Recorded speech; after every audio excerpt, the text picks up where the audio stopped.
people of this country are in a state of shock this morning, somewhat bewildered, I think, by the huge size of the figures and scale of the amount of money that is going to have to be paid for the bailout of Anglo-Irish Bank.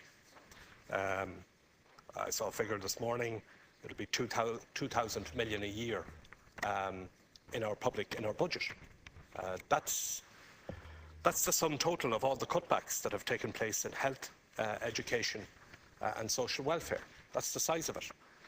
We have figures being told to us that it could cost up to 40,000 million to keep Anglo-Irish going, and the Taoiseach says it could cost even more to wind it up.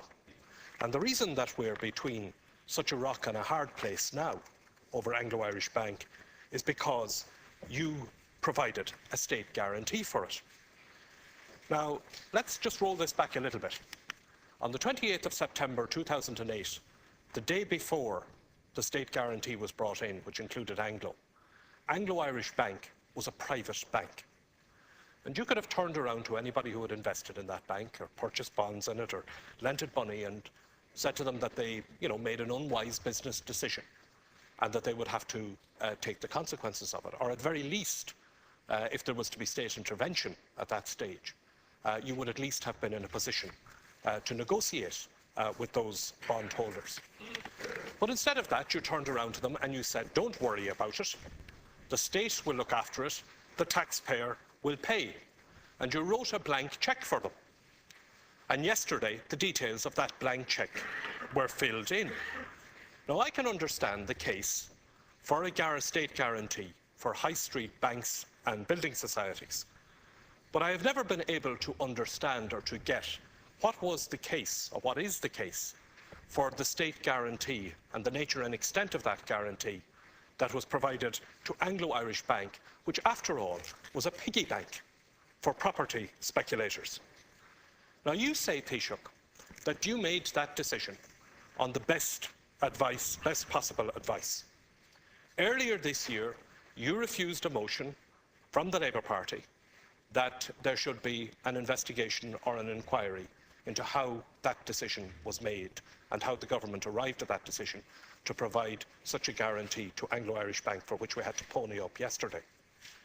I'm asking you today, will you release all of the papers and all of the advices that were available to you in September 2008 when you and your government decided to provide a state guarantee for Anglo-Irish Bank? Will you tell us who lobbied on behalf of Anglo-Irish Bank in advance of that decision being made? And will you tell us now why a decision was made, as I asked you at the time, to include dated subordinated debt in that extensive guarantee? Well, you see, Taoiseach, you assert that that decision had to be made in respect of Anglo, and in respect and with regard to the full nature and extent of that guarantee on that occasion. And you lead us to believe that that was taken in the national economic interest. Now, nothing that I have heard since September 2008 convinces me that that was the case. I believe, Taoiseach, that you and the government made that decision in September of 2008, not in the best economic interests of the nation, but in the best personal interests for those vested interests whom I believe the government was trying to protect on that occasion. I believe, Taoiseach, that that decision was made to save the skins of a number of individuals, some of whom are connected to Fianna Fáil, whose property interests and whose prosperity was bound up with the fortunes of Anglo on that occasion. I believe that that's why the decision was made, and I've heard nothing to the contrary since then. And that's why I'm asking you, Taoiseach, to publish all of the advice that you had available to you on that occasion. Because if my belief is correct, and I have not been convinced to the contrary, then that decision was an act of economic treason for which this country is now paying very dearly. So I'm saying to you again, Taoiseach, we got a very big bill here yesterday for Anglo-Irish Bank, a rotten bank that acted as a piggy bank for property speculators, that was described by your Minister for Finance yesterday in very strident terms as having been reckless in the manner in which it conducted its business, and which has caused the huge problem that we now have in our economy. We'll have the unemployment figures again in a few minutes.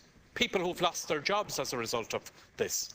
People who are paying back. I mean, the size of this bill is the sum total of the pay cuts in the public sector and the pension levy put together. So, Taoiseach, the responsibility is on you to show us and to explain to us why it was necessary to provide the extensive, broad guarantee that Anglo-Irish was provided with, that has now landed us in a situation that to keep it going is going to cost 40,000 million, and to wind it up could cost even more.